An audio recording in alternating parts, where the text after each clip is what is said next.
The true gentleman has so much true valor as not to fear the brand of a coward, where his courage would be his sin, and his conquest his ruin. His highest price of fortitude is that whereby he conquers himself and his sin. He knows that by thus becoming his own captive, he shall not want the usage of a gentleman. He hath the greatest courage which is so rarely found in others who would be called gentlemen. He dares be religious in spite of the world. 1661, Clement Ellens.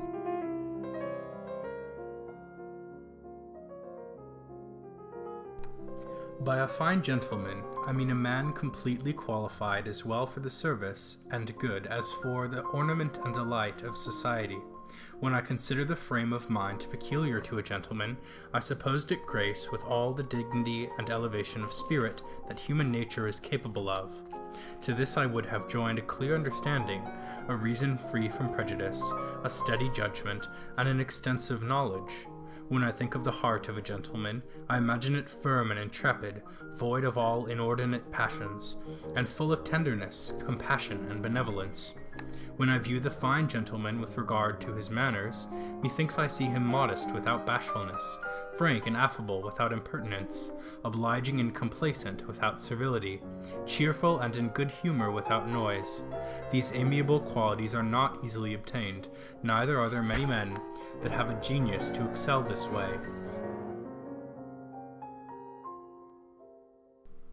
Besides the natural endowments with which this distinguished man is to be born, he must run through a long series of education. Before he makes his appearance and shines in the world, he must be principled in religion, instructed in all the moral virtues, and led through the whole course of the polite arts and sciences. He should be no stranger to courts and to camps. He must travel to open his mind, to enlarge his views, to learn the policies and interests of foreign states, as well as to fashion and to polish himself, and to get clear of national prejudices, of which every country has its share. To all these more essential improvements, he must not forget to add the fashionable ornaments of life, such as are the languages and the bodily exercises in vogue, neither would I have him think even dress itself beneath his notice. It is no very uncommon thing in the world to meet with men of probity. There are likewise a great many men of honor to be found. Men of courage, men of sense, men of letters are frequent, but a true fine gentleman is what one seldom sees. He is properly a compound of the various good qualities that embellish mankind.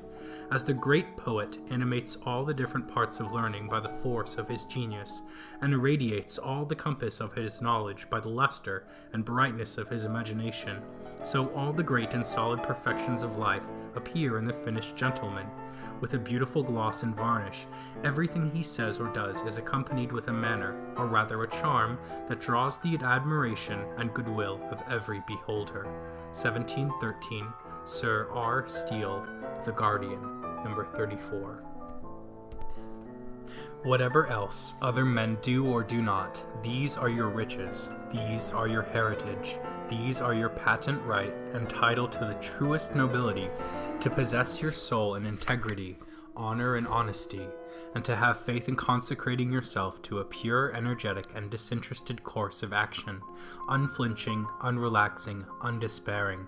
The consciousness of having done your duty, fulfilled your destiny, and increased your 1 talent to 10, 100, or 1,000 talents, shall fill your soul with an enlarged joy, a living and abundant fountain of peace, a solid satisfaction, which neither wealth nor the world's praise can bestow.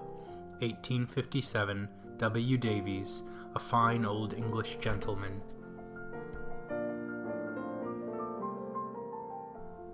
Self-respect prevents a gentleman being oversensitive to slight or affront. He is in a measure self-sufficient, a word again commonly perverted from the good sense in which I would use it, so that upon occasion he can retire into this castle of his own self-respect and consciousness of worth, though but an embryo, and thus mildness and dignity can in him go hand in hand, commanding probably, in the event, the respect also of others.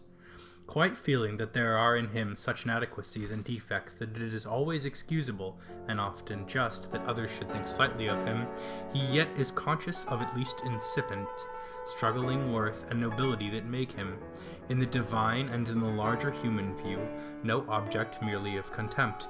He is company for himself, he has sympathy with himself, he understands himself and retires on this inner consciousness when misunderstood by others. He is, in a sense, independent of them. Much of the character is founded on this self-respect and the self-resource springing from it.